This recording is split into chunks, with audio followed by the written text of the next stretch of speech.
কোরআন শরীফে আছে স্পষ্ট, ওমান আযলামু মিম্মান দুক্কিরা বিআয়াতি রাব্বিহি সুম্মা আ'রাযা আনহা। তার চাইতে বড় জালেম পাপী আর কেউ হইতে পারে না, যার সামনে আল্লাহর কোরআন তিলাওয়াত করা হয় অথচ সে তার থেকে বিমুখ, অমনোযোগী। খোদার কসম আল্লাহ বলছে সে সবচেয়ে বড় জালেম। ইন্না মিনাল মুজরিমিনা মুনতাকিমুন। আল্লাহ বলেন এমন পাপী, এমন নাফরমান থেকে আমি নিজে প্রতিশোধ নেব, প্রতিশোধ নেব। তার মানে জীবনভর আল্লাহ তাআলা এটা ওয়াদা দিয়ে রাখছে, আমার কথার প্রতি অবজ্ঞা করলা, তোমার প্রতিশোধ আমি নেব, তোমার বরবাদি তুমি দেখবা নিশ্চয়। এই জন্য আমরা আন্তরিক হওয়া চাই আল্লাহর কথার প্রতি।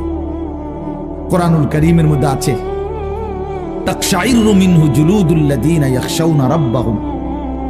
আল্লাহ পাক নিজে বলছে কোরআনুল কারীমের বৈশিষ্ট্য, কোরআন যখন মুমিন শুনবে তো যাদের কলিজার ভিতরে আল্লাহর ভয় আছে তাদের শরীরের চামড়া পশম সহ দাঁড়িয়ে যাবে, শিহরে উঠবে শরীর, সারা দেহের চামড়া নড়ে উঠবে। আল্লাহর কোরআনের বৈশিষ্ট্য এটা।